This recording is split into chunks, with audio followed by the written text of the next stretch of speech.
நம்ம இன்றைக்கி என்ன பார்க்குறோன்னா, நமக்கு சிலபஸில் வந்து பார்த்தோம்னா 19ஆம் நூற்றாண்டின் சமூக சீர்திருத்த இயக்கம் அப்படின்னு சொல்லி நமக்கு இருக்குது.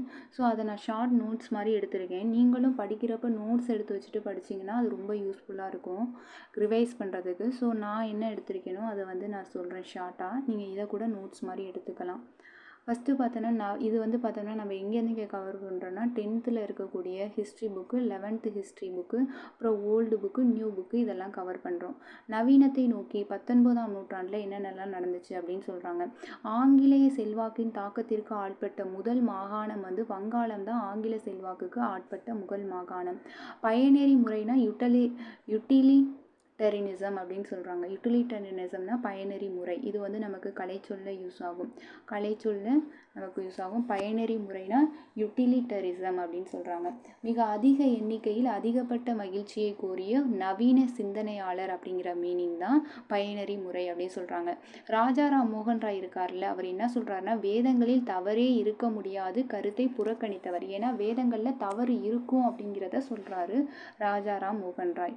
அடுத்து கேசவ் சந்திர சென் என்ன சொல்லியிருக்காருன்னா, இந்த மாதிரிலாம் கேட்பாங்க, இந்த ஸ்டேட்மெண்ட் யார் சொன்னது அப்படின்னு சொல்லி கேட்பாங்க. எங்களுடைய நிலை அனைத்து மதங்களிலும் உண்மைகள் இருந்தாக வேண்டும் என்பதல்ல, உலகில் நிறுவப்பட்ட அனைத்து மதமும் உண்மையானவை அப்படின்னு சொன்னவர் யாருன்னா கேசவ் சந்திர சென். எங்களுடைய நிலை அனைத்து மதங்களிலும் உண்மைகள் இருந்தாக வேண்டும் என்பதல்ல, உலகில் நிறுவப்பட்ட அனைத்து மதமும் உண்மையானவை. பிரம்ம சமாஜம் வந்து 1828 கொண்டு வந்திருப்பாங்க. இதில் வந்து பார்த்தோம்னா என்ன சொல்லியிருப்பாங்கன்னா, அந்த பிரம்ம சமாஜத்துடைய குறிக்கோள் கருத்து என்னன்னு பார்த்தோம்னா, எங்கும் நிறைந்துள்ள கண்டறிய முடியாத மாற்ற முடியாத உலகத்தை பாதுகாக்கும் சக்தியை வணங்கி வழிபட்டது அப்படிங்கிறதான் இருக்கும் அப்படின்னு சொல்றாங்க. அடுத்து இந்த ராஜாராம் மோகன் ராய் தானே பிரம்ம சமாஜத்தை கொண்டு வந்திருப்பாரு. இவர் முஸ்லீம் குழந்தைகள்லாம் தத்தெடுத்து வளர்த்தாருங்கிறது பழைய புக்கில் இருக்கும், அதையும் நான் எழுதியிருக்கேன். அடுத்து பார்த்தோம்னா ஆங்கில கிழக்கிந்திய கம்பெனியில் ராஜாராம் மோகன் ராய் எப்போ ஜாயின் பண்ணாருன்னா 1805 ஜாயின் பண்ணியிருப்பாரு. ஒரு 9 வருஷம் வேலை பார்த்துருப்பாரு. 1914 வரைக்கும் தான் பணியாற்றியிருப்பாரு. அப்போ 1805 ராஜாராம் மோகன் ராய் வந்து ஆங்கில கிழக்கிந்திய கம்பெனியில் ஜாயின் பண்ணியிருப்பாரு. ராஜாராம் மோகன் ராய் காலகட்டம், இது ப்ரீவியஸ் இயர் கொஷின் கேட்டிருக்காங்க. 1772 இருந்து 1833 வரைக்கும் அப்படின்னு சொல்கிறாங்க. இவருடைய தாய்மொழி வந்து வங்காளம் தான் இவருடைய தாய்மொழி. இவர் ஆங்கிலம், சமஸ்கிருதம், பாரசீகம், அரபி, பிரெஞ்சு, லத்தீன், கிரேக்கம், ஹிப்ரு இந்த மொழியெல்லாம் அவருக்கு தெரியும் அப்படிங்கிறது தெரிஞ்சுக்கோங்க. அடுத்து பிரெஞ்சு புரட்சியோட கோட்பாட்டுக்கள்னால ஈர்க்கப்பட்டவர். பிரெஞ்சு புரட்சி எப்போ வந்துச்சுன்னு தெரியுமா? 1789 தான் பிரெஞ்சு புரட்சி வந்துச்சு. அந்த கோட்பாட்டுகளால் ஈர்க்கப்பட்டவர். இவர் தான் இந்திய சமூக சீர்திருத்தத்தோட முன்னோடி அப்படின்னு சொல்லுவாங்க. இந்திய சமூக சீர்திருத்தத்தின் முன்னோடி யாருன்னு சொல்லி ஒரு கொஷின் கேட்டிருக்காங்க. ஸோ இதுவும் இம்பார்ட்டன்ட். ராஜாராம் மோகன் ராய். அப்புறம் பார்த்தீங்கன்னா 1817 சமய பரப்பாளரான டேவிட் ஹேர் என்பவருடன் இணைந்து கல்கத்தா இந்து கல்லூரி அப்படிங்கிறது, கல்கத்தா மாநில கல்லூரின்னு சொல்லுவாங்க, அதை உருவாக்கியிருப்பாரு ராஜாராம் மோகன் ராய். 1817 சமய பரப்பாளரான டேவிட் ஹேர் என்பவருடன் இணைந்து கல்கத்தா இந்து கல்லூரி இல்லைன்னா கல்கத்தா மாநில கல்லூரியில் உருவாக்கியிருப்பாங்க. சதி அப்படிங்கிறது குற்றம் சார்ந்த கொலை அப்படின்னு சொல்லி ஆங்கில அரசு வந்து அறிவிச்சிருப்பாங்க. அடுத்து இவருடைய புத்தகம் பார்த்தோம்னா, புத்தகம் வந்து கீழே கொடுத்துருக்கேன். இவர் வந்து ஆத்மீய சபா அப்படிங்கிற ஒரு அமைப்பை உருவாக்கியிருப்பார். 1814 வந்து ஆங்கிலேயர்கள்ட்டேருந்து வெளில வந்ததுக்கப்புறம் 1815 ஆத்மீய சபா அப்படிங்கிறத உருவாக்கியிருக்காரு. அமைதிக்கும் மகிழ்ச்சிக்கும் வழி அப்படிங்கிறது இவருடைய புத்தகம். இயேசு கிறிஸ்துவின் கட்டளைகள் அப்படிங்கிறது இவருடைய புத்தகம். இதுவும் வச்சு கேட்டிருக்காங்க. அப்போ இயேசு கிறிஸ்துவின் கட்டளைகள்ங்கிறது ராஜாராம் மோகன் ராய் புத்தகம். அமைதிக்கும் மகிழ்ச்சிக்கும் வழிங்கிறதும் ராஜாராம் மோகன் ராய் புத்தகம். 2ஆம் அக்பருக்கு பார்த்தோன்னா ஓய்வூதியம் வாங்குறதுக்காக இங்கிலாந்துக்கு சென்றிருப்பார். 2ஆம் அக்பருக்கு ஓய்வூதியத்தை பற்றி பேசுறதுக்காக இங்கிலாந்துக்கு சென்றிருப்பார். ஸோ அந்த அக்பர் இவருக்கு ராஜா அப்படிங்கிற பட்டத்தையும் கொடுத்துருப்பாரு. நவீன இந்தியாவின் விடிவெள்ளி அப்படின்னு சொல்லி இவரை சொல்லுவாங்க. நவீன இந்தியாவின் விடிவெள்ளி அப்படின்னு சொல்லி சொல்லுவாங்க. இவர் வந்து பிரிஸ்டலில் 1833 இங்கிலாந்தில் இறந்திருப்பார். பிரிஸ்டலில் 1833 இங்கிலாந்தில் இறந்திருப்பார். அடுத்து இவர் ஒரு கடவுள் கோட்பாடை பின்பற்றியவர். உருவ வழிபாடெல்லாம் எதிர்த்திருப்பார். மறைநூல்கள்லையும் ஒரு கடவுள் கோட்பாடு தான் சொல்லியிருக்குன்னு கூட இவர் சொல்லியிருப்பார். இவர் வந்து டிசம்பர் மாதம் 4ஆம் தேதி 1829 வில்லியம் பெண்டிங் வந்து சதி ஒழிப்பு அப்படிங்கிற முறையை கொண்டு வந்திருப்பார். இவருடைய முயற்சியினால் 1829 டிசம்பர் மாதம் 4ஆம் தேதி வில்லியம் பெண்டிங் இருக்கார்ல, அவர் தான் சதி ஒழிப்பு முறையை கொண்டு வந்திருப்பார். பெண்களுக்கு கல்வி வழங்கணும்னு சொல்லியிருப்பார் ராஜாராம் மோகன் ராய். ஆகஸ்ட் 20, 1828 தான் பிரம்ம சமாஜம் அப்படிங்கிறத கல்கத்தாவில் உருவாக்கியிருப்பார். 1828 ஆகஸ்ட் மாதம் 20ஆம் தேதி பிரம்ம சமாஜத்தை கல்கத்தாவில் உருவாக்கியிருப்பார்.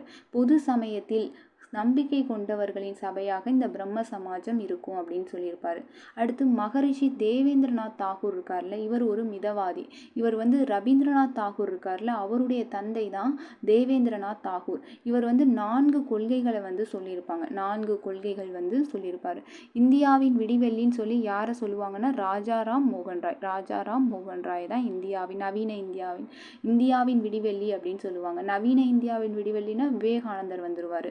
இவர் 4 கொள்கை சொல்லியிருப்பார். தொடக்கத்தில் எதுவும் இல்லை, கடவுள் மட்டும்தான், அவருக்கு இணை யாரும் இல்லை, நமக்கு வீடு பேறு அவரை வணங்குவது, அவருடைய விருப்பத்தை நிறைவேற்றுவதுன்னு சொல்லி ஒரு 4 கொள்கையை அந்த மகரிஷி தேவேந்திரநாத் தாகூர் வந்து சொல்லியிருப்பார்.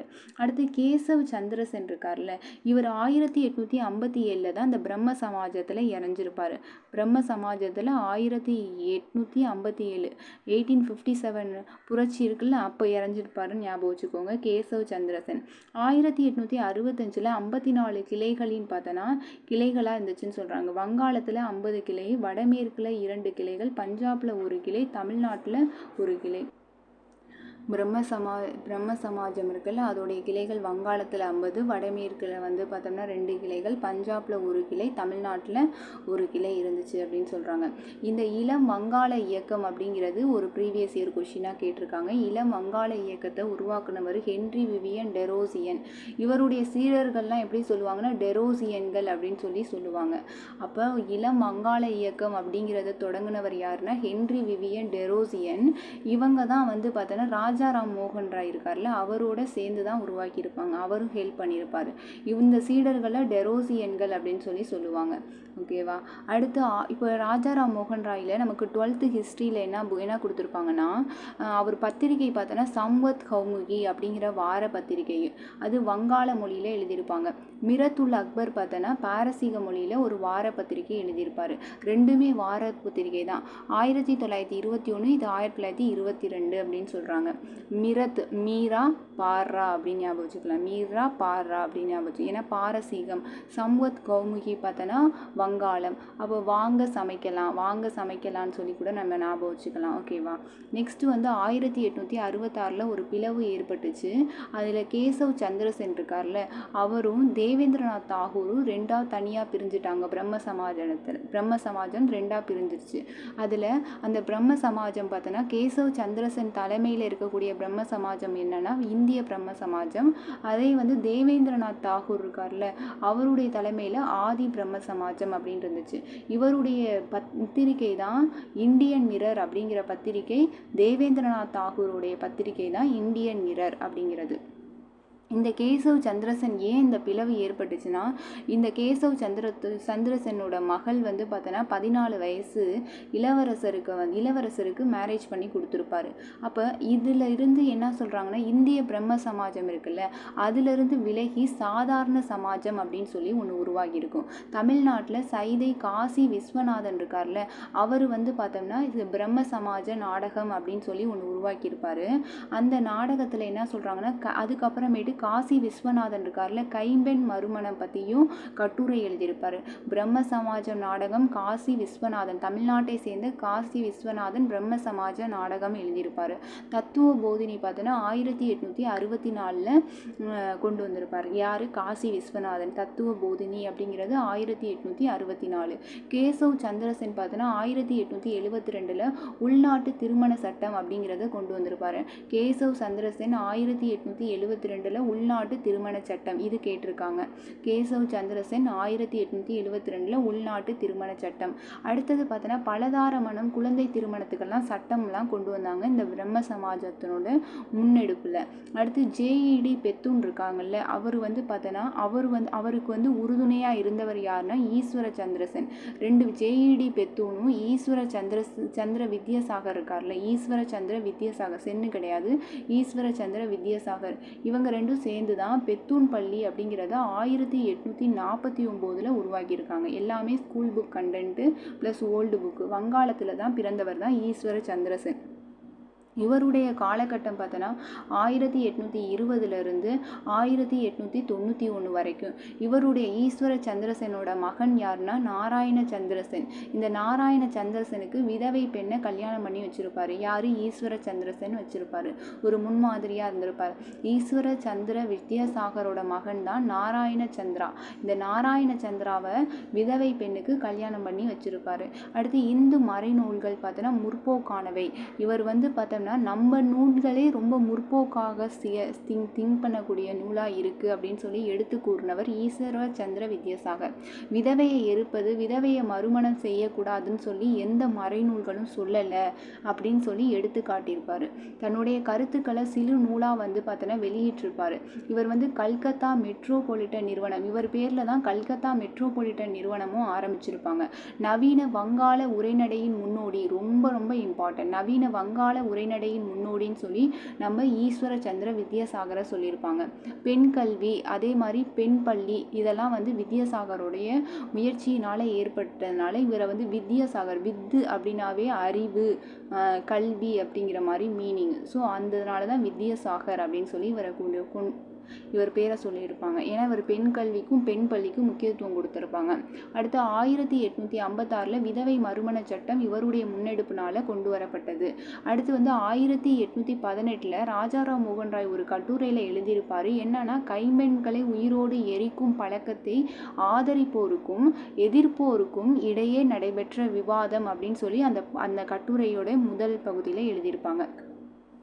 யார்? ராஜாராம் மோகன் ராய். இதெல்லாம் வந்து நம்ம 12th புக்கில் நவீனத்தை நோக்கி அப்படிங்கிறதுல இருக்குது. நீங்கள் படிக்கிறப்ப நோட்ஸ் கண்டிப்பாக எடுத்து வச்சுட்டு படிங்க. அது ரொம்ப ரொம்ப யூஸ்ஃபுல்லாக இருக்கும் ரிவைஸ் பண்ணுறதுக்கு. கைம்பெண்களை உயிரோடு எரிக்கும் பழக்கத்தை ஆதரிப்போருக்கும் எதிர்ப்போருக்கும் இடையில பார்த்தோன்னா நடைபெற்ற விவாதம்னு சொல்லி அந்த கட்டுரையில் ஸ்டார்ட் பண்ணியிருப்பார். அப்புறம் ஈஸ்வர சந்திர வித்யாசாகர் இருக்கார்ல, இவர் பெண் பள்ளியை வங்காளத்தில் நாடியா, மிட்னாப்பூர், ஹூக்ளி, பர்த்துவான் இந்த இடத்துல எல்லாம் உருவாக்கியிருப்பார். இது 8th புக்கில் இருக்கக்கூடிய கண்டென்ட். நான் எல்லாத்தையும் கம்பைன் பண்ணி எழுதியிருக்கேன். ஓகேவா? ஸோ இந்த ஒரு வீடியோ பார்த்துட்டு நீங்கள் புக்கு ரிவைஸ் பண்ணீங்களோ இல்லை இந்த வீடியோ வச்சே நீங்கள் வந்து நோட்ஸ் எடுத்தீங்கனாலும் போதுமானது. இதுக்கப்புறம் நீங்கள் எதுவுமே பார்க்க தேவையில்லை, எல்லாமே கவர் பண்ணிட்டேன். வங்காளத்தில் நாடியா, மிட்னாப்பூர், ஹூக்ளி, பர்த்துவானில் பெண் பள்ளியை உருவாக்கியிருப்பார். அடுத்து வந்து நம்ம பார்த்தோம்னா இப்போ வந்து என்ன சொல்கிறது, 1860 முதலாக திருமண வயது சட்டம் அப்படிங்கிறது இயற்றப்பட்டது. இந்த கொஷின் நமக்கு கேட்டிருக்காங்க. ஓகேவா? 1860 முதலாக திருமண வயது சட்டம் இயற்றப்பட்டது. அதில் 10 வயசு அப்படிங்கிறது பெண்களுக்கான திருமண வயது 10ன்னு சொல்லியிருப்பாங்க. அதே 1891 அதை 12 வயசாக மாற்றிருப்பாங்க. 1925 அது 13 வயசாக மாற்றிருப்பாங்க. ஓகேவா? முதலாக எப்போ திருமண வயது சட்டம் அப்படிங்கிறது இயற்றப்பட்டதுன்னா 1860. அடுத்தது பார்த்தோம்னா இந்த திருமண வயது ஒப்புதல் கமிட்டின்னு ஒன்று போட்டிருப்பாங்க. அந்த கமிட்டி வந்து போட்டது வந்து என்ன சொல்கிறாங்கன்னா, நம்ம திருமண வயது சட்டம் என்னதான் இயற்றினாலும் அந்த சட்டம் வந்து அந்த காகிதம் வந்து படித்த ஒரு சில நீதிபதி இவங்களுக்கு மட்டும்தான் தெரிஞ்சிருக்கு அப்படின்னு சொல்லி அந்த கமிட்டியில் சொல்லியிருப்பாங்க. அடுத்து பிரார்த்தன சமாஜ் அப்படிங்கிறப்ப 1867 தான் பிரார்த்தன சமாஜ் பிரம்ம சமாஜத்திலிருந்து தான் உதயமானது. இது ரொம்ப இம்பார்ட்டன்ட். எதுலேருந்து உதயமானதுன்னா பிரம்ம சமாஜத்திலேருந்து தான் உதயமானது பிரார்த்தன சமாஜ். ஆத்மராம் பாண்டுரங் இருக்கார்ல, அவர் 1825 1898 அவருடைய காலகட்டம். நமக்கு இந்த ஒவ்வொருத்தவங்களோட காலகட்டம் ரொம்ப இம்பார்ட்டன்ட். அதை வச்சு ஒரு கொஷின் கேட்குறாங்க. அப்போ 1825 1898 வரைக்கும் பார்த்தோம்னா யார்? ஆத்மராம் பாண்டுரங். இவர் வந்து மும்பையில் பம்பாயில் தான் இந்த பிரார்த்தன சமாஜத்தை உருவாக்குனாங்க, மகாராஷ்டிரா. இந்த பிரார்த்தன சமாஜத்தோட முக்கியமான தலைவர்கள் தலைவர்கள் யாருன்னு பார்த்தோம்னா எம்ஜி ரானடே, பண்டக்கர். இவங்க 1870 தான் இதில் இணைஞ்சிருக்காங்க. 1867 ஃபார்ம் பண்ணாங்க, 70 இணைஞ்சிருக்காங்க. இந்த எம்ஜி ரானடேங்கிறவர் ஒரு நீதிபதி. அடுத்து இதில் முக்கியமான தலைவர் எம்ஜி ரானடே, பண்டக்கர், கேடி தெலாங். நோக்கம் சாதி மறுப்பு, அதுக்கப்புறம் சமபந்தி, விதவை மறுமணம், அதுக்கப்புறம் பெண்கள், தொழிலாளர்கள், ஒடுக்கப்பட்டவர்களோட முன்னேற்றம் அப்படிங்கிறது தான் அந்த அமைப்போட நோக்கமாக இருந்துச்சு. எம்ஜி ரானடே இருக்கார்ல, அவர் விதவை மறுமண சங்கம்னு சொல்லி 1861 உருவாக்கியிருப்பார். தக்கான கல்விக் கழகம் 1884, பூனா சர்வஜனிக் சபா 1870 உருவாக்கியிருப்பாங்க. இப்போ எம்ஜி ரானடே காலகட்டம் 1842 1901. ஓகேவா? இதுவே ஆத்மராம் இது அந்த பிரார்த்தன சமாஜம் உருவாக்குன ஆத்மராம் பாண்டுரங் இருக்கார்ல, அவருடைய காலகட்டம் 1825 1898. அடுத்து இவர் இருக்கார்ல எம்ஜி ரானடே, இவர் தேசிய சமூக மாநாடுன்னு சொல்லி 1887 உருவாக்கியிருப்பார். அது பின் நாட்களில் ஐஎன்சியோட சேர்ந்துருக்கும். தேசிய சமூக மாநாடு 1887 அப்படின்னு சொல்கிறாங்க.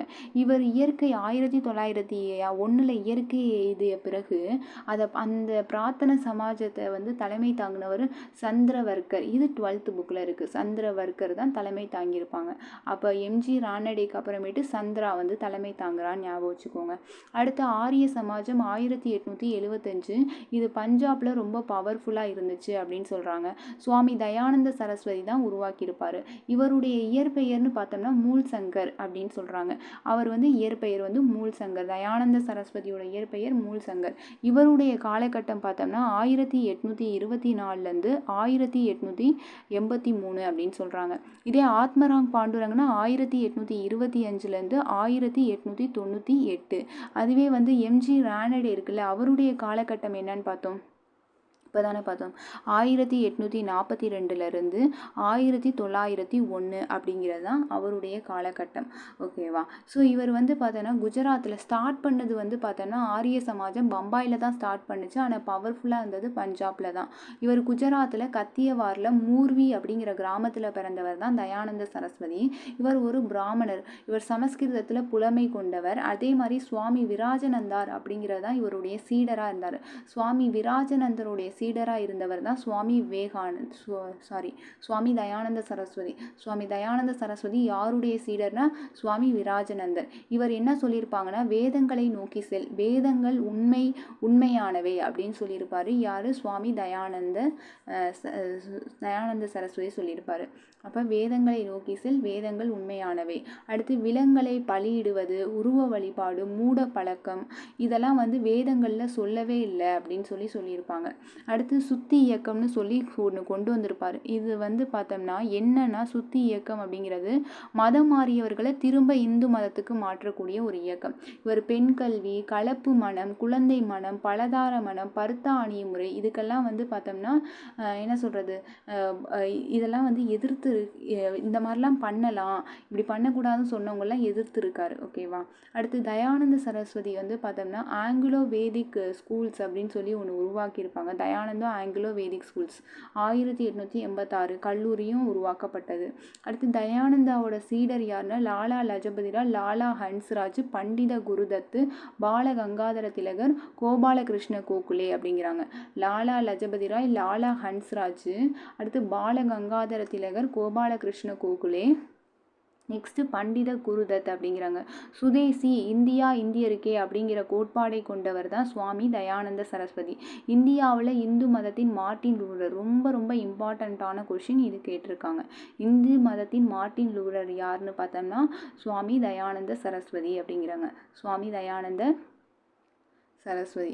அடுத்து பார்த்தோம்னா 1893 இந்த இயக்கம் தூய்மை கோட்பாடு அப்படின்னு சொல்லி ஒரு முரண்பாடாக இருந்ததுனால 2ஆக பிரிந்துச்சு அப்படின்னு சொல்கிறாங்க. ஸ்ரதானந்தா அப்படிங்கிறவங்க தயானந்தா ஆங்கிலோ வேதிக் ஸ்கூல் இருக்குல்ல, அந்த பள்ளிகளை நடத்தி கொண்டிருந்த குழுவினர் அதுலேருந்து பிரிஞ்சுட்டாங்க அப்படின்னு சொல்கிறாங்க. ஏன்னா இது சுத்தி இயக்கம்னு சொல்லி வந்துச்சு, இதெல்லாம் கொஞ்சம் முரண்பாடாக இருக்கிறதுனால பிரிஞ்சுட்டாங்க அப்படின்னு சொல்கிறாங்க. 1900 நிறையா பள்ளி மொழிகள் உருவானுச்சுன்னு சொல்கிறாங்க. இந்த ஆரிய சமாஜம் புராணங்களை ஆதரிச்சிச்சான்னு கேட்டால் இதை ஆதரிக்கலை, புறக்கணித்தது.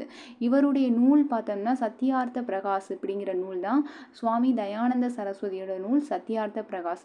அயல்நாடு சென்றால் தீட்டு அப்படிங்கிறத மறைநூல்கள் சொல்லவே கிடையாது அப்படின்னு சொல்லியிருப்பாங்க. 17 வருஷம் பார்த்தோன்னா இந்தியா முழுவதும் சுற்றி திரிந்திருப்பார். யாரு? சுவாமி தயானந்த சரஸ்வதி. 1863 தன்னோட கருத்துக்களை போதிச்சாரு. 1872 பிரம்ம சமாஜ உறுப்பினர்கள்லாம் சந்திச்சிருப்பாரு. யாரு? தயானந்த சரஸ்வதி. கத்ரி அப்படி எனப்படும் பார்த்தோன்னா வணிக சமூகம் பார்த்தோன்னா பஞ்சாப் வந்து பார்த்தோம்னா பஞ்சாப்ல அதிகமாக இருப்பாங்க. கத்ரி அப்படிங்கிற வணிக சமூகம் பஞ்சாப்ல அதிகமாக இருக்காங்க. அகமதியா இயக்கம் எதிர்ப்பை இவங்க சந்திச்சாங்க. ஏன்னா இவங்க வந்து ஆரிய சமாஜம் வந்து அகமதியா இயக்கம் வந்து இவங்களுக்கு எதிர்ப்பாக இருந்தாங்க. ஏன்னா இது சுத்தி இயக்கம்னு கொண்டு வந்ததுனால. அடுத்தது பார்த்தோம்னா ராமகிருஷ்ணா இயக்கம் 1897 மே மாதம் 1 தான் ராமகிருஷ்ணா இயக்கம் கொண்டு வந்துச்சு. இது ஒரு தன்னார்வ தொண்டு நிறுவனம். கொல்கத்தா அருகில் பேலூர்ல ஹவுராவில் உள்ள ராமகிருஷ்ணா பரமஹம்சர் அப்படின்னு சொல்லி ஒரு வங்காளம் இருக்கு. வங்காளத்துல தான் ஒரு பிராமின் குடும்பத்தில் பிறந்தவர் தான் யாரு? இந்த ராமகிருஷ்ண பரமஹம்சர் அப்படின்னு சொல்கிறாங்க. இது வந்து தன்னார்வ தொண்டு நிறுவனம் கொல்கத்தாவில் பேலூருக்கு பக்கத்தில் ஹவுராவில் இருக்குன்னு சொல்கிறாங்க. ராமகிருஷ்ண பரமஹம்சர் வங்காளத்தில் பிராமின் ஃபேமிலியில் பிறந்தார். 1836 பிறந்திருப்பார். மனைவி வந்து பார்த்தோன்னா சாரதா தேவி. மனைவி சாரதாமணி தேவி அப்படின்னு சொல்கிறாங்க. தட்சிணேஸ்வரம் அப்படிங்கிற ஒரு காளி கோயிலோட பூசாரியாக இருந்திருப்பார் ராமகிருஷ்ண பரமஹம்சர். கடவுள் ஒருவர் மனிதனுக்கு செய்யும் பணி தான் கடவுளுக்கு செய்யும் பணி அப்படிங்கிற கோட்பாட்டை சொன்னவர் யாருன்னா ராமகிருஷ்ண பரமஹம்சர். கடவுள் ஒருவரே மனிதனுக்கு செய்யும் பணி கடவுளுக்கு செய்யும் பணி அப்படிங்கிற கோட்பாட்டை சொன்னவர் ராமகிருஷ்ண பரமஹம்சர். இவர் 1836 பிறந்திருப்பாரு. அதே 1886 இறந்திருப்பார். ஒரு 50 வருஷம் தான் ராமகிருஷ்ண பரமஹம்சர் இருந்திருக்காரு. அடுத்து இந்த ராமகிருஷ்ண பரமஹம்சரோட சீடர் தான் விவேகானந்தர். இவரோட இயற்பெயர் நரேந்திர தத்தா அப்படின்னு சொல்லுவாங்க. அமெரிக்காவில் சிகாகோ அப்படிங்கிற மாநாட்டில் வந்து என்ன பண்ணியிருப்பாருன்னா பேசியிருப்பார். 1893 செப்டம்பர் மாதம் 11 என் சகோதர சகோதரிகளே அப்படின்னு சொல்லி அவர் பேசுனதுனால அங்கே இருக்கவங்க எல்லாமே வந்து ஒரு நல்ல ஒரு என்ன சொல்கிறது இவ்வளோ ஒரு நல்ல ஒரு பெரிய மனப்பான்மை, ஒரு ப்ராட் மைண்டோட பேசியிருக்காருன்னு சொல்லி எல்லாரும் பார்ப்பாங்க. செப்டம்பர் மாதம் 11 பேசுனதுனால இவரை வந்து வேர்ல்டு பிரதர்ஹுட் டே அப்படின்னு சொல்லி அன்னைக்கு செலிப்ரேட் பண்ணுறாங்க. அடுத்து இவர் வந்து இந்த அமைப்பு இருக்குல்ல, இது வந்து ஒரு அரசியல் நோக்கம் கொண்ட அமைப்பான்னு கேட்டால் கிடையாது. இதே வந்து இந்த நரேந்திர தத்தான்னு சொல்லக்கூடிய விவேகானந்தர் இருக்கார்ல, ஸ்டார்டிஸ்ட் சர்ச் கல்லூரியில் படிச்சிருக்காரு. 1886 வந்து இவர் வந்து துறவரம் வந்து மேற்கொண்டு இருப்பார். 1886 இவர் சுரகணம். இவர் வந்து பார்த்தோன்னா 1863 பிறந்திருப்பாரு. இவர் துறவரம் மேற்கொண்டது பார்த்தோன்னா 1886 துறவரம் மேற்கொண்டிருப்பாரு. விவேகானந்தர் பார்த்தோன்னா துரத்தல் மற்றும் சேவை இரண்டுமே நவீன இந்தியாவின் கொள்கை அப்படிங்கிற குறிக்கோள் கொண்டவர். அப்போ துரத்தல் மற்றும் சேவை இரண்டுமே நவீன இந்தியாவின் கொள்கைன்னு சொல்லி குறிக்கோள் கொண்டவர் யாருன்னு பார்த்தோம்னா விவேகானந்தர். ஜீவாவே சிவா, மக்களுக்கு செய்யும் பணியே கடவுளுக்கு செய்யும் பணி அப்படிங்கிற கோட்பாடுன்னு சொன்னவர் யாருன்னு பார்த்தோம்னா விவேகானந்தர். அப்புறம் இவர் வேதாந்த தத்துவத்தை போதித்தார். இவர் எந்த தத்துவம்னா வேதாந்த தத்துவத்தை போதிச்சாரு அப்படின்னு சொல்கிறாங்க. அதே மாதிரி இவர் வந்து ஜனவரி மாதம் 12 பிறந்ததுனால இவரை வந்து பார்த்தோன்னா நேஷ்னல் யூத் டேன்னு செலிப்ரேட் பண்ணுறாங்க. ஜனவரி 12 பிறந்ததுனால நேஷ்னல் யூத் டே அப்படின்னு சொல்லி செலிப்ரேட் பண்ணுறாங்க. அடுத்து பார்த்தோன்னா இவர் என்னென்ன பணிகள் செஞ்சுருக்காருன்னு பார்த்தோம்னா கல்வி, உடல் நலம், கிராம வளர்ச்சி, அப்புறம் இளைஞர்கள் நலம், பேரழிவு நிவாரணம், கிராம முன்னேற்றம், ஆதிவாசிகள் நலனுக்கெல்லாம் அந்த ராமகிருஷ்ணா இயக்கம் வந்து அங்கே இருக்கக்கூடிய அந்த அமைப்பு வந்து இந்த வேலையெல்லாம் செஞ்சாங்க. தொழிற்சாலை, கல்லூரி நிறுவி கல்வி வளர்ச்சியை பெருக்குனாங்க. இயற்கை சீற்றம், கொடிய நோய், நிலநடுக்கம்லாம் வந்துச்சுன்னா அதுலேருந்து காப்பாற்றுறது. மேற்கு வங்காளத்தில் ஃபோட்டோ வோல்டாயிக் லைட்டனிங் சிஸ்டம்னு சொல்லக்கூடிய அந்த சூரிய தகடை வச்சு மின்சாரம் தயாரிக்கிற அந்த தான் நிறுவியிருப்பாங்க. ராமகிருஷ்ணா இயக்கம் தான் நிறுவியிருப்பாங்க. யுனெஸ்கோவோட இயக்குனர் வந்து பார்த்தோன்னா பெடரிகோ மேயர் இருக்கார்ல, அவர் வந்து 1893 வந்து ஒரு சொற்பொழிவு ஆற்றியிருப்பார். 1945 யுனெஸ்கோ உருவாச்சுல, அதனுடைய செயல்பாடும் இந்த ராமகிருஷ்ண இயக்கம் இருக்குல்ல அதனுடைய செயல்பாடும் ஒத்து இருக்கு அப்படின்னு சொல்லி பேசியிருப்பார். சுவாமி விவேகானந்தர் பார்த்தோன்னா இந்து சமயத்தின் நெப்போலியன் அப்படின்னு சொல்லுவாங்க. நெப்போலியன் அப்படின்னு சொல்லுவாங்க. சுவாமி விவேகானந்தர் இந்து சமயத்தின் நெப்போலியன். இவருடைய இவர் தானே செப்டம்பர் 11 1893 தானே பேசியிருப்பாரு. ஸோ அந்த டேவை தான் வேர்ல்டு பிரதர்ஹுட் டேன்னு சொல்லுவாங்க. இப்போ தான் பார்த்தோம். இவர் வந்து ஒடுக்கப்பட்ட மக்கள் வந்து சடங்களில் வந்து அனுமதிக்கணும் அப்படின்னு தான் சொல்லியிருப்பாரு. அடுத்து வந்து பார்த்தோன்னா ராமகிருஷ்ண பரமஹம்சரோட கருத்து பார்த்தோன்னா அனைத்து மதங்களும் பார்த்தோன்னா ஒரே இலக்கை சென்றடையும் பல்வேறு பாதை அப்படின்னு சொன்னவர் யாருன்னா ராமகிருஷ்ண பரமஹம்சர்.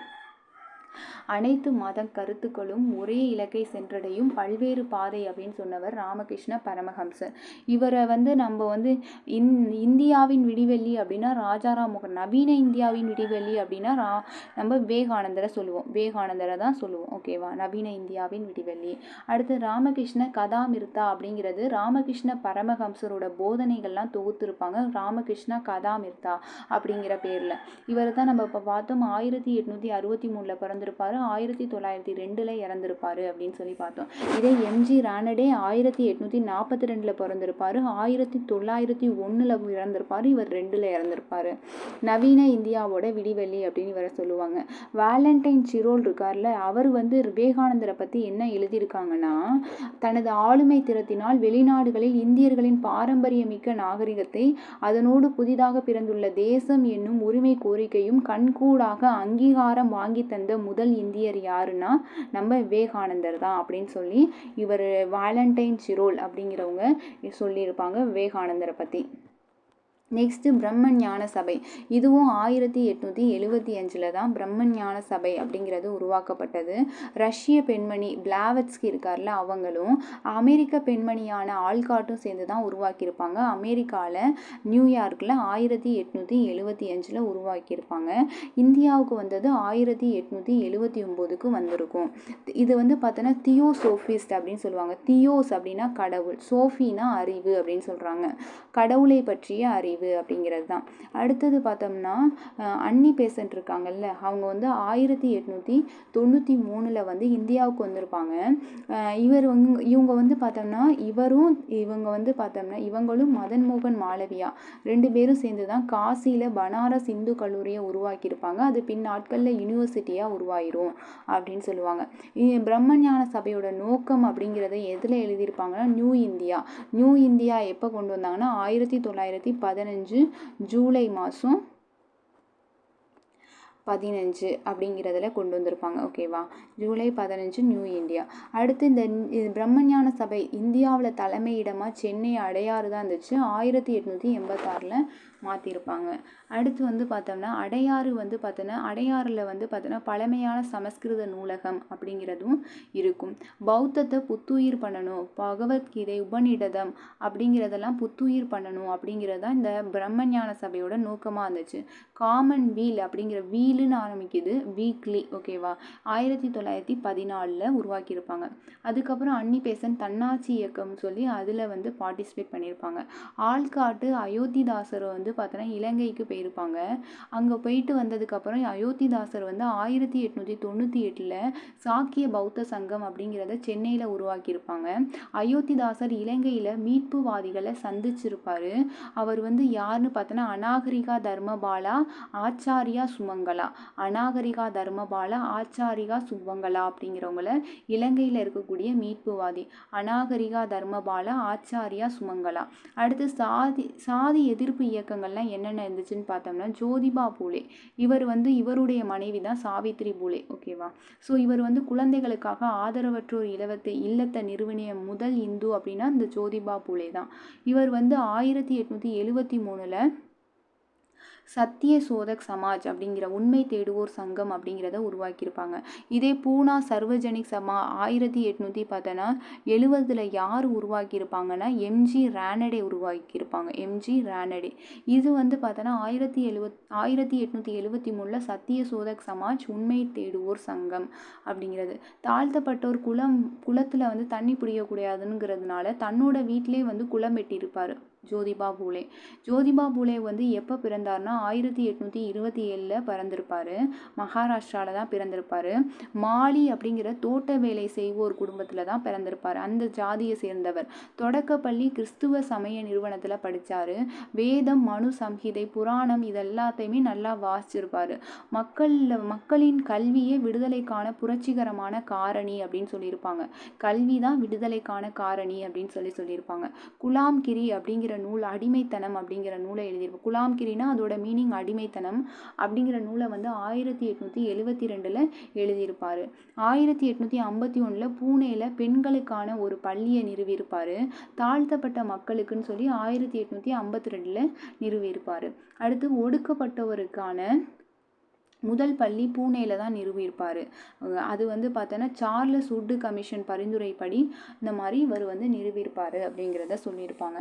அடுத்து நாராயணகுரு பார்த்தோம்னா 1854 1854 1928 வரைக்கும் நாராயணகுரு இருந்திருப்பார். இவர் கேரளாவில் ஈழவ மக்கள், இது வந்து கல் இறைக்கும் தொழில் செய்கிறவங்க தான் அவங்க, அங்கே பிறந்திருப்பார். இவர் வந்து பார்த்தோம்னா சமஸ்கிருதம், தமிழ், மலையாளம் இந்த மொழிகள்லாம் இவருக்கு நல்லா தெரியும். ஸ்ரீ நாராயண தர்ம பரிபாலன யோகம் அப்படின்னு சொல்லி 1903 1902 சொல்லி 2 டேட்டா கொடுத்துருக்காங்க. ஸோ ஸ்ரீ நாராயண தர்ம பரிபாலன யோகம்னா 1902 ஞாபகம் வச்சுக்கோங்க. இதுதான் புது புக்கில் கொடுத்துருக்காங்க. பழைய புக்கில் 3ன்னு கொடுத்துருக்காங்க. அடுத்து வந்து பார்த்தோம்னா அருவிபுரத்தில் ஒரு கோயிலை வந்து கட்டியிருப்பார். அதில் வந்து பார்த்தோம்னா தாழ்த்தப்பட்டவங்க வந்து என்ன பண்ணலாம், வழிபடலாம் அப்படிங்கிறதுக்காக அருவிபுரத்தில் கோயில். குமரன் ஹாசன், பால்பு ஐயப்பன் அப்படிங்கிறவங்க இவருடைய கருத்துக்கள்னால கவரப்பட்டவர் தான் குமரன் ஹாசன், பால்பு ஐயப்பன். 26% ஈழவர்கள் வந்து எங்கே கேரளாவில் இருந்திருப்பாங்க. அவங்களுக்கு வந்து என்ன, பொதுக்கல்வியில் சேர்வதற்கு உரிமை கொடுக்கணும், சாலை மற்றும் கோயில் நுழைவு உரிமை கொடுக்கணும், அரசு பணி அவங்களுக்கு கொடுக்கணும், அரசியல் பிரதிநிதித்துவம் கொடுக்கணும், இந்த மாதிரியெல்லாம் கோரிக்கை வச்சிருப்பாரு இந்த ஸ்ரீ நாராயண பரிபாலன யோகம்னு சொல்லி அந்த அமைப்பில் மூலமாக ஸ்ரீ நாராயணர் வச்சிருப்பாரு. இவர் வைக்கம் போராட்டத்தில், ஆனால் இவர் நேரடியாக பங்கு பெறலை, மறைமுகமாக தான் பங்கு பெற்றார்னு சொல்லுவாங்க. அடுத்து ஐயன் காளினா 1863 ஆறுமுகம். அப்போ ஆறுமுகத்தை ஐயான்னு கூப்பிடணும் அப்படின்னு ஞாபகம் வச்சுக்கோங்க. ஆறுமுகத்தை ஐயான்னு கூப்பிடணும். திருவனந்தபுரத்தில் வெங்கனூரில் பிறந்தவர். திருவிதாங்கூர் அரசர் வந்து ஆட்சி தான் அங்கே இருந்துச்சு. எங்கே, திருவனந்தபுரத்தில் இருந்துச்சு. 1907 சாது ஜன பரிபாலன சங்கம் அப்படிங்கிறத உருவாக்கியிருப்பார். சாது ஜன பரிபாலன சங்கம், அது வந்து ஏழை மக்கள் பாதுகாப்பு சங்கம், தமிழில் ஏழை மக்கள் பாதுகாப்பு சங்கம். அடுத்து ஸ்ரீ பாதுஷாது மகாராஜா அப்படிங்கிறது ஜஸ்ட் தெரிஞ்சுக்கோங்க. இது 12th நவீனத்தை நோக்கி அப்படிங்கிற பாடத்தில் இருக்கக்கூடிய கண்டென்ட் தான். இவர் வந்து மூங்கீர் மாவட்டத்தில் பிறந்தவர். இவர் வந்து வைணவத்தை பின்பற்றியவர். சைத்தன்யர் கௌரவிக்க பிரேமே மந்திர் அப்படிங்கிற கோயிலையும் கட்டியிருப்பார். யாரு, ஸ்ரீ பாதுஷாது மகாராஜா. இது ஒரு தொண்டு ஆசிரமமாகவும் இருந்திருக்கு அப்படின்னு சொல்றாங்க. இப்போ இஸ்லாமிய சீர்திருத்த இயக்கம்னு நம்ம பார்த்தோம்னா சர் சையத் அஹ்மது கான் 1817 1898 வரைக்கும் சர் சையத் அஹ்மது கான். இவர் வந்து பார்த்தோம்னா டெல்லியில் சேர்ந்த உயர்குடி ஒரு முஸ்லீம் வகுப்பை சேர்ந்தவர் தான். இவர் ஒரு நீதித்துறை அலுவலராகவும் பணியாற்றியிருக்காரு. நவீன கல்வியறிவு இன்மையே இஸ்லாமியர்களுக்கு பெருந்தீங்கு வரும் அப்படின்னு சொல்லி இவரே சொல்லியிருக்காரு. பெண் கல்வி கொடுக்கணும், பருத்தாவை நீக்கணும் அப்படின்னு சொல்லியிருப்பாங்க. 1863 கல்கத்தா முகமதிய இலக்கிய கழகம் அப்படிங்கிறத உருவாக்கியிருப்பாங்க. 1863 கல்கத்தா முகமதிய இலக்கிய கழகம். அறிவியல் கழகம்ங்கிறது 1864 உருவாக்கியிருப்பாங்க. அப்போ சர் சையத் அஹ்மது கான் கேட்டிருக்காங்க, அறிவியல் கழகம் எப்போது உருவாக்கப்பட்டது அப்படின்னு பார்த்தோம்னா 1864. அறிவியல் நூலை உருது மொழியில் மொழிபெயர்த்திருப்பாரு. சர் சையத் அஹ்மது கான் இருக்கார்ல, இவர் வந்து அறிவியல் நூல்களை வந்து உருது மொழியில் மொழிபெயர்த்திருப்பாரு. அடுத்தது வந்து பார்த்தோம்னா ஆங்கில கல்வி பயிலணும் அப்படின்னு சொல்லியிருப்பார். ஏன்னா இனிமேல் ஆங்கில கல்வி பயிலணும் அப்படின்னு சொல்லியிருப்பாங்க. அடுத்து அலிகர் இயக்கம் அப்படிங்கிற ஒரு இயக்கத்தை 1875 உருவாக்கியிருப்பார். அலிகார் நகரில் உருவாக்கியிருப்பார். அலிகர் பார்த்தோன்னா முகமதியன் ஆங்கிலோ ஓரியண்டல் காலேஜ் அப்படிங்கிறத 1864 காசிப்பூரில் உருவாக்கியிருப்பார். Anglo Mohammedan Aligarh Mohammedan Anglo Oriental காலேஜ்னு சொல்லி 1864 காசிப்பூரில் ஒரு பள்ளியோட சேர்ந்து உருவாக்கியிருப்பார். ஃபஸ்ட்டு பள்ளியாக இருந்துச்சு, அதுக்கப்புறம் அது காலேஜாக மாறி இருக்கும். 1920 அது யூனிவர்சிட்டியாகவும் மாறி இருக்கும் அப்படின்னு சொல்கிறாங்க. சையது இப்போ நம்ம பார்த்தது வந்து இவர் தானே, சையத் அகமது கான் தானே. அவரை வந்து சைலண்ட்டாக அர்னால்டு காசியில் பள்ளி ஸ்டார்ட் பண்ணியிருக்காரு. அர்னால்டுனா 6 ஓகேவா. ஸோ காசியில் பள்ளி ஸ்டார்ட் பண்ணியிருக்காரு. அடுத்து இது ரொம்ப ரொம்ப இம்பார்ட்டண்ட்டான ஒரு பத்திரிகை. தரிசில் உத் அக்லக் அப்படிங்கிற பத்திரிகை வந்து யாரோடதுன்னா சர் சையத் முகமது கான் அவருடைய பத்திரிகை தான் தரிசில் உத் அக்லக் அப்படிங்கிறது. இந்துக்களும் முஸ்லீம்களும் இந்தியா அப்படிங்கிற என்கின்ற பறவையோட கண்கள் அப்படின்னு சொன்னவர் யாருன்னா சர் சையத் அகமது கான் அப்படிங்கிறது. அடுத்து வந்து பார்த்தோன்னா தத்கி புவல் அக்லக் அப்படிங்கிற பத்திரிகையும் கொண்டு வந்திருப்பார். இது வந்து பழக்க வழக்கங்களையும் ஒழுக்க நெறிகளையும் மேம்படுத்துவதற்கான ஒரு பத்திரிகையாக இருந்திருக்கும். அப்போ தத்ஹிப் ஒல் அக்லக்கும் தரிசில் உத் அக்லக்கும் இவருடைய பத்திரிகையாக இருந்துச்சு. அடுத்து 1868 முஸ்லீம்களுக்கிடையே கல்வியை ஊக்குவிக்க கல்வி குழுக்களை கொண்டு வந்திருப்பார். 1869 1870 இந்த காலகட்டத்தில் ஐரோப்பா சென்று இந்திய முஸ்லீம்களுக்கான கல்வி நிறுவனத்தையும் உருவாக்கியிருப்பார். அடுத்து பள்ளி உருவாக்குனது 1875 பள்ளி உருவாக்கியிருப்பார். அப்புறம் 1877 கல்லூரியாக மாறி இருக்கும் அப்படின்னு சொல்லி பழைய புக்கில் கொடுத்துருக்காங்க.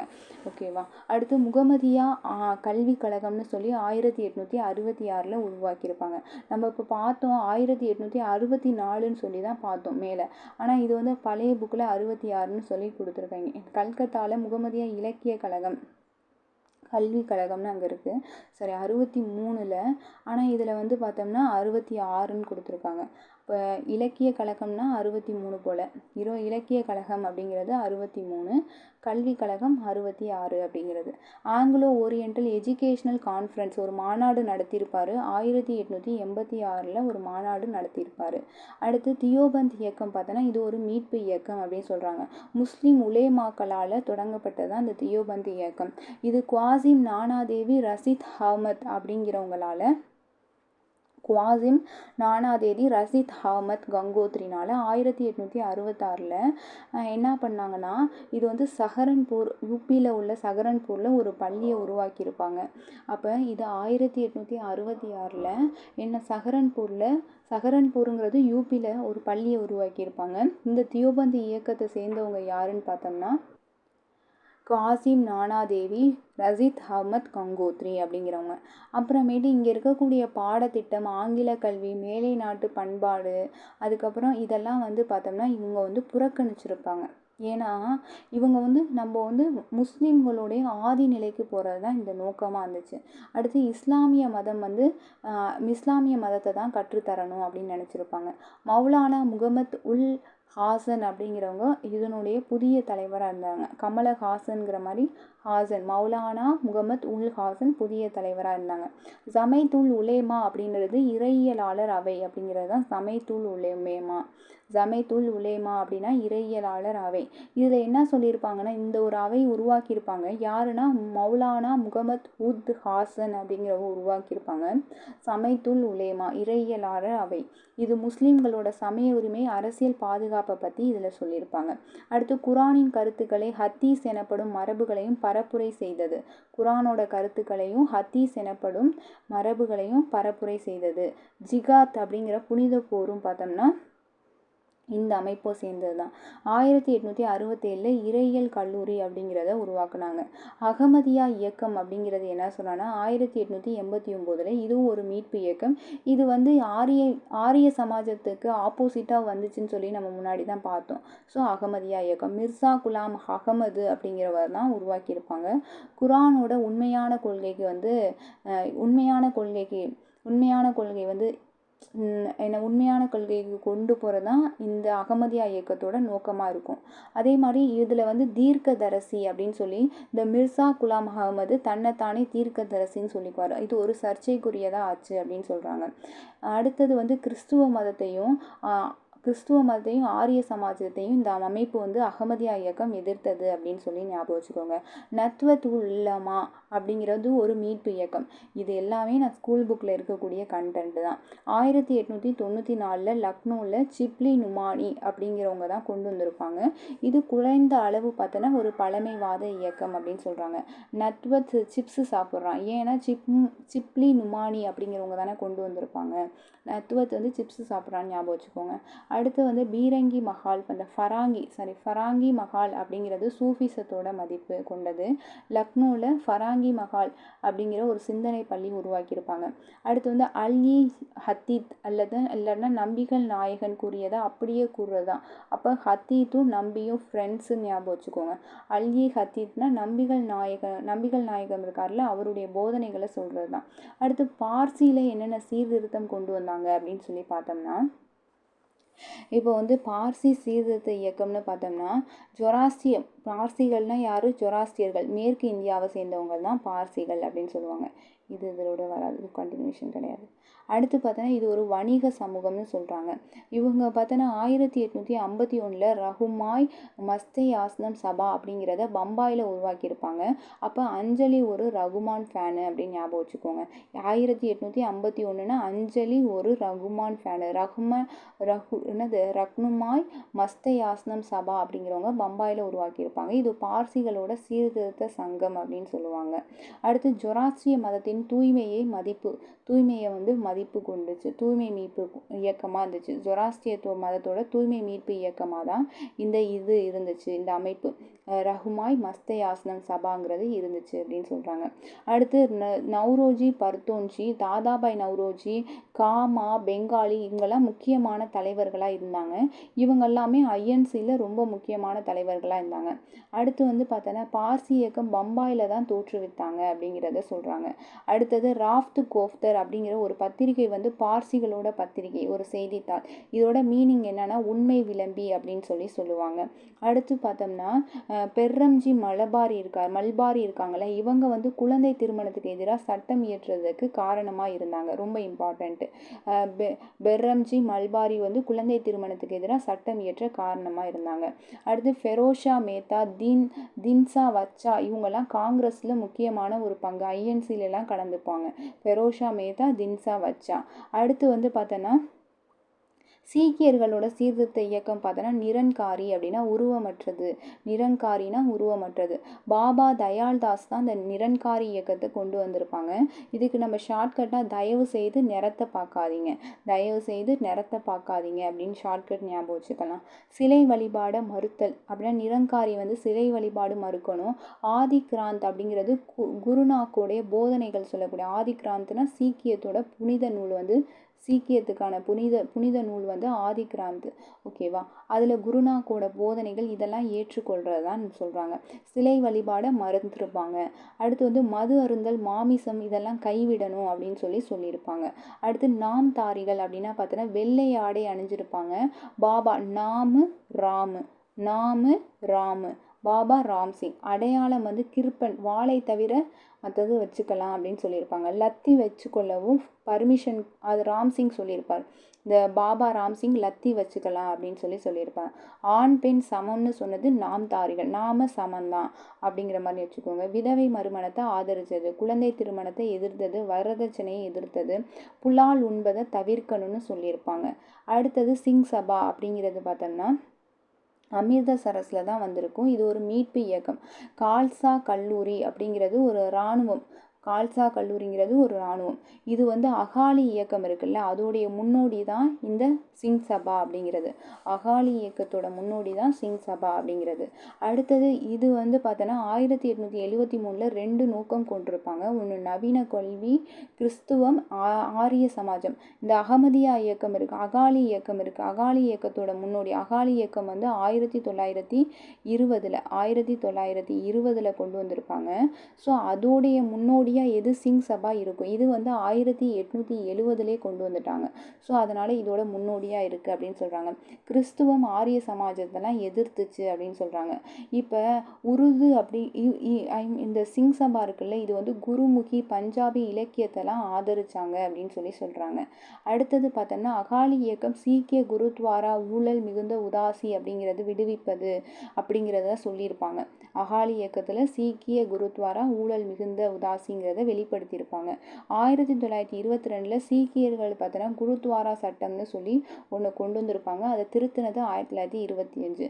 சீக்கிய குருத்வாரா சிரோன்மணி குருத்வாரா பிரபந்த் கமிட்டி கீழ் வந்ததுன்னு சொன்னாங்க. சீக்கிய குருத்வாராவும் சிரோன்மணி குருத்வாராவும் எதுக்கு கீழே வந்துச்சுன்னா பிரபந்த கமிட்டி கீழே வந்துச்சு அப்படின்னு சொல்கிறாங்க.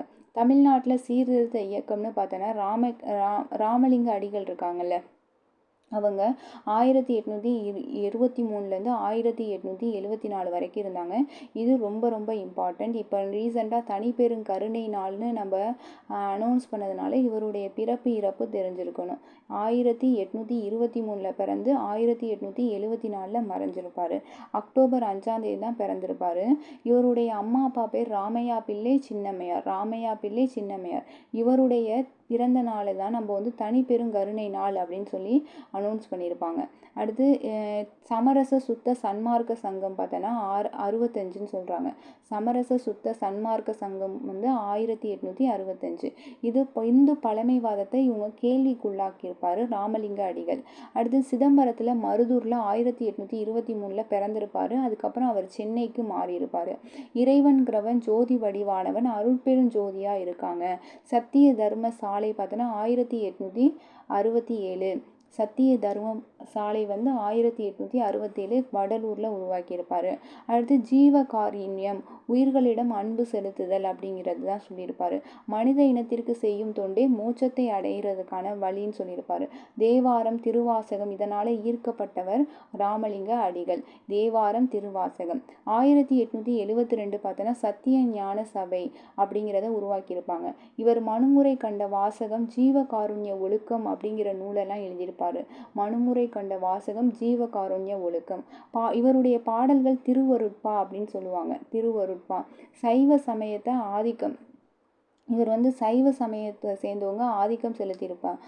ஆதிக்கம் வந்து திருவாவடுதுறை தர்மாபுரம் திருப்பனந்தாள் அவங்கெல்லாம் வந்து இங்கே சைவ சமயத்தில் வந்து ஆதிக்கம் அதிகமாக அந்த இடம் இருந்ததுன்னு பார்த்தோம்னா திருவாவடுதுறை தர்மபுரம் திருப்பனந்தாள். அடுத்து வைதீக சைவர்கள் வந்து இவரை எதிர்த்திருப்பார். 1860 பஞ்சம் ஏற்பட்டிருக்கும். 1866 தென்னிந்திய பஞ்சம் ஏற்பட்டிருக்கும். ஆறுமுக நாவலர் இருக்கார்ல, இவர் இலங்கையை சேர்ந்தவர். இவரை வந்து தெய்வ நிந்தனைன்னு சொல்லி இவரை பற்றி கட்டுரை எழுதியிருப்பார். அயோத்திதாசர் இருக்கார்ல, இவர் வந்து 1845 பிறந்திருப்பார். 1914 இறந்திருப்பார். சித்த மருத்துவர், பத்திரிகையாளர், பாலி சமஸ்கிருதம் அப்புறம் தமிழ் ஆங்கிலம் இந்த மொழிகளில் புலமை பெற்றவர். கல்வி வலிமையான ஆயுதம் அப்படின்னு சொல்லியிருப்பார். கல்வி வலிமையான ஆயுதம் அப்படின்னு சொன்னவர் பார்த்தோன்னா அயோத்திதாசன். அடுத்து அத்வைதநந்த சபா அப்படிங்கிறது 1876. இது கொஷின் அரேஞ்ச் பண்ண சொல்லி கேட்டிருப்பாங்க. அத்வைதநந்த சபா 1876. கோயில் நுழைவுக்காக குரல் எழுப்பினது தான் இந்த சபா. 1882 அயோத்திதாசர் ஜான் ரத்தினம்னு சொல்லுவாங்க, ஜான் திரவியம். இவங்க 2 பேரும் சேர்ந்து திராவிடர் கழகம் அப்படிங்கிறத 1882 உருவாக்கியிருப்பாங்க. திராவிட பாண்டியன் 1885. 1891 பார்த்தோன்னா திராவிட மகாசபையோட முதல் மாநாடு அது நீலகிரியில் நடந்திருக்கும். 1907 1 பைசா தமிழன் அப்படிங்கிற வார இதழ் 1908 தமிழன் அப்படிங்கிற பேர் மாற்றியிருப்பாங்க. 1907 1 பைசா தமிழன், 1908 வந்து தமிழன் அப்படின்னு சொல்லி பேர் மாற்றியிருப்பாங்க. இது ஒரு வார இதழ் அப்படின்னு சொல்கிறாங்க. 1914 வரையும் தான் இயங்கும். ஏன்னா இவர் 1914 இறந்திருப்பார். 1845 பிறந்திருப்பார். 1914 இறந்திருப்பார். நம்ம முன்னாடியே மேலே பார்த்துருப்போம். அடுத்தது வந்து பார்த்தோம்னா இவர் பிறந்தது பார்த்தோம்னா மே மாதம் 20 பிறந்திருப்பாங்க. ஸ்கூல் புக்கில் 10th தமிழ் புக்கில் இருக்கும். மே மாதம் 20 இவர் வந்து பார்த்தோம்னா 1867 பார்த்தோம்னா சீவக சிந்தாமணி, அப்புறம் 1898 மணிமேகலை இந்த நூல்லாம் வந்து பதிப்பிச்சிருப்பார். இந்த நூல்லாம் வந்து எழுதியிருப்பார், விளக்கம் அந்த மாதிரி. 1867 சீவக சிந்தாமணி, 1898 பார்த்தோம்னா மணிமேகலை. 1890 பார்த்தோன்னா ஆதி திராவிடர்களுக்கிடையே இயக்கத்தை பார்த்தோன்னா ஆதி திராவிடர்களே உண்மையான பௌத்தர்கள் அப்படின்னு சொல்லியிருப்பாரு. 1890 சொல்லியிருப்பாரு ஆதி திராவிடர்களே உண்மையான பௌத்தர்கள். கோலார் தங்க விலையில் இருக்கக்கூடிய பணியாற்றிய தொழிலாளர்களும் வட தமிழகத்தில் இவங்களும் பார்த்தோம்னா இவருடைய கொள்கைகளை பின்பற்றியிருப்பார். கோலார் தங்க வயலில் பணியாற்றிய தொழிலாளர் வட தமிழகத்தில் இவருடைய கொள்கைகளை வந்து பின்பற்றியிருப்பாங்க. சிங்காரவேலர், லட்சுமணரசெல்லாம் இவங்கெல்லாம் ரொம்ப முக்கிய பங்கு அப்படின்னு சொல்கிறாங்க. சிங்காரவேலர் மற்றும் லட்சுமணரசு இவங்கெல்லாம் பார்த்தோம்னா என்ன சொல்கிறது, சீர்திருத்தம் அப்படிங்கிற கொள்கையில் ரொம்ப முக்கிய பங்காற்றியவர்கள் அப்படின்னு சொல்கிறாங்க. நெக்ஸ்ட்டு பார்த்தோம்னா இது வைகுண்ட சுவாமிகள் 1809 1851 பழைய புக்கில் வந்து இருக்குது, புது புக்கில் இல்லை. 1809 1851 தான் இவர் இறந்துருப்பார். 1830களில் பார்த்தோன்னா வைகுண்ட சுவாமி வழிபாடு அப்படின்னு சொல்லி ஒரு வழிபாடை கொண்டு வந்திருப்பாங்க. அவருடைய இயற்பெயர் வைகுண்ட சுவாமிகளோட இயற்பெயர் முடிசூடும் பெருமாள். அடுத்து திருவிதாங்கூரில் கன்னியாகுமரியில் சாஸ்தான் கோவில் விலை அப்படிங்கிற ஒரு கிராமத்து பக்கத்தில் இருக்கக்கூடிய சுவாமி தோப்பில் தான் பிறந்திருப்பார். யார் இது வைகுண்ட சுவாமிகள் வந்து எப்போ பிறந்திருப்பாருன்னா திருவிதாங்கூரில், அப்போ திருவிதாங்கூராக இருந்துச்சு கன்னியாகுமரி, சாஸ்தான் கோவிலில் சாமி தோப்பு அப்படிங்கிற இடத்துல பிறந்திருப்பார். இவரை வந்து செல்லம்மா முத்துக்குட்டின்னு சொல்லுவாங்க. விவிலியத்தை கற்றறிந்தார். விவிலியன்னா பைபிளை கற்றறிந்தார். 22 வயதில் பார்த்தோன்னா திருச்செந்தூரில் நீராடி சர்ம நோய் நீங்கியிருப்பார் வைகுண்ட சுவாமி. இவர் வந்து ஆங்கிலேயர்கள் ஆட்சியை வந்து பார்த்தோம்னா வெள்ளை பிசாசுகளோட ஆட்சி, அதே கருப்பு பிசாசுனா திருவிதாங்கூர் அரசியரோட ஆட்சியை கருப்பு பிசாசு ஆட்சி அப்படின்னு சொல்லியிருப்பார். இந்த இது பார்த்தீங்கன்னா பாலிசி நோட்டில் கொடுத்துருப்பாங்க. தமிழ் வளர்ச்சித்துறை பாலிசி நோட்ஸில் வையகம் வாழ்ந்திட வாழும் மெய்யுழவன் அப்படின்னு சொல்லி பாரதிதாசனை சொல்லியிருப்பாங்க. வையகம் வாழ்ந்திட வாழும் மெய்யுழவன் அப்படின்னு சொல்லி பாரதிதாசன். அடுத்து வந்து சிவகங்கையில் காரைக்குடி அழகப்பா பல்கலைக்கழகத்தில் வந்து வளர்தமிழ் நூலகம்னு சொல்லி ஒன்று உருவாக்கியிருப்பாங்க. சிவகங்கை பக்கத்தில் காரைக்குடியில் அழகப்பா பல்கலைக்கழகம் இருக்குது. இந்த அழகப்பா பல்கலைக்கழகம் எப்போ ஆரம்பித்தாங்கன்னா 1985 ஆரம்பிச்சிருப்பாங்க. இந்த பல்கலைக்கழகத்தில் வந்து வளர்தமிழ் நூலகம் அப்படிங்கிறது இருக்குது. இவர் திருவிதாங்கூர் அரசையும் கடுமையாக விமர்சனம் பண்ணியிருப்பார். அவர் தான் கருப்பு பிசாசுகளின் ஆட்சி அப்படின்னு சொல்லியிருப்பார்ல. அவரை ஐயா, தந்தை அப்படின்னு அன்போடு அழைச்சாங்க. அகில திரட்டு போதனைகள், தலைப்பாகை அணிய பார்த்தன பீடம் பூடம், அப்புறம் வழிபாட்டை வந்து கைவிடும்படி, இந்த மாதிரி பீடம் பூடம் அப்படிங்கிற வழிபாட்டை வந்து கைவிடும்படி சொல்லியிருப்பார். அகில திரட்டு போதனைகள், இவருடைய போதனைகள்லாம் அகில திரட்டுன்னு சொல்லி வச்சுருப்பாங்க. தலைப்பாகை அணிய வந்து இவர் சொல்லியிருப்பார். அப்போ வந்து அணியக்கூடாது, ஆனால் இவர் வந்து அணிய சொல்லியிருப்பார். விலங்கு பழிய வேணான்னு சொல்லியிருப்பாங்க. அருள்நூல் அப்படின்னு சொல்லக்கூடிய சமபந்தி அருள்நூல் அப்படிங்கிறத எழுதியிருக்காரு. அப்புறம் சமபந்தி உணவு அப்படிங்கிறது நிழல் தாங்கல்னு சொல்லக்கூடிய சமபந்தி உணவு அப்படி வழிபாட்டு தலத்தெல்லாம் அமைச்சிருப்பாரு. கிறிஸ்துவ சமய பரப்பு பார்த்தீங்கன்னா கேரி மற்றும் ஜோஸ்வா மார்ஷ்மேன் அப்படிங்கிறவங்க, வில்லியம் வார்டு இவங்கெல்லாம் 1799 செரம்பூர் மிஷன் எந்த வருஷம்னு சொல்லி கேட்டிருக்காங்க. 1799 செரம்பூர் மிஷன் முதலாக இந்தியாவிற்கு வந்த நற்செய்தி மறைப்பணியாளர் அப்படின்னு சொல்கிறாங்க. அடுத்து டாக்டர் அம்பேத்கர் பார்த்தோம்னா இதெல்லாமே நமக்கு வந்து என்ன புது புக்லேயும் இருக்குது. நான் இதெல்லாமே வந்து பார்த்தோன்னா பழைய புக்கில் இருக்கிறது தான் நான் எடுத்திருக்கேன். 1930 வந்து ஜனதா அப்படிங்கிற மராத்திய பத்திரிகை கொண்டு வந்திருப்பார். 1930 ஜனதா அப்படிங்கிறது மராத்திய பத்திரிகை. இது கொஷின் கேட்டிருக்காங்க. ஜனதா அப்படிங்கிற மராத்திய பத்திரிகை ஆசிரியர் வந்து யாருன்னு பார்த்தோம்னா அம்பேத்கர். 1930 அப்படின்னு சொல்கிறாங்க. 1990 பாரத ரத்னா கொடுத்துருப்பாங்க. இவர் 1891 ஏப்ரல் மாதம் 14 மத்திய பிரதேஷில் மகவு அப்படிங்கிற இடத்துல பிறந்திருப்பார். 1891 ஏப்ரல் மாதம் 14 மகவு. இந்த டேட்டை தான் நம்ம ரீசெண்டாக நம்ம முதலமைச்சர் என்ன சமத்துவ நாள் அப்படின்னு சொல்லி சமத்துவ தினம் அப்படின்னு சொல்லி அறிவிச்சிருப்பார். ஏப்ரல் 14 சமத்துவ தினம். 1924 ஜூலை மாதம் சாதியிலேருந்து விலக்கப்பட்ட ஒரு சங்கம் அப்படின்னு சொல்லி பக்கீஸ் கித்தகரணி சபாவை 1924 உருவாக்கியிருப்பார். பக்கீஸ் ஹித்தகர்ணி சபா 1924. 1920 வந்து பார்த்தோன்னா பாம்பேயில் ஒரு மார்ச் மாதம் என்னென்னா மகத் பேரணி அப்படிங்கிறத நடத்தியிருப்பாங்க. என்ன குடிநீர் எடுக்கிறதுக்கான ஒரு போராட்டம். அடுத்து பெரியார்னு எடுத்துக்கிட்டோம்னா 1921 கள்ளுக்கடை மறியல் பண்ணியிருப்பார். அதுக்காக 1000 தென்னந்தோப்பை வந்து இது பண்ணியிருப்பார். இவர் 1920-25 வரைக்கும் காங்கிரஸில் வகுப்புவாரி கோரிக்கை வந்து கொடுத்துக்கிட்டே இருந்திருப்பார். அடுத்து 27 ஜூலை ஜூன் 1970 இவருக்கு வந்து என்ன பட்டம் கொடுத்துருப்பாங்கன்னா, யுனெஸ்கோ வந்து தெற்கு ஆசியாவின் சாக்ரட்டிஸ் அப்படிங்கிற பட்டத்தை கொடுத்துருப்பாங்க. 1970 ஜூன் மாதம் 27. அப்புறம் இவர் 1929 32 வரைக்கும் மலேசியா, சிங்கப்பூர், இலங்கை, பிரான்ஸு, ஜெர்மனி, கிரீஸ் இந்த நாடுகளுக்கெல்லாம் போயிருப்பார். அப்புறம் இந்தியாவின் சாக்ரட்டிஸ், அப்புறமேட்டு தெற்கு புத்துலக தொலைநோக்காளர் அப்படின்னு சொல்லி யுனெஸ்கோ 1970 27 ஜூன் மாதம் 1970 கொடுத்துருப்பாங்க. தேங்க்யூ.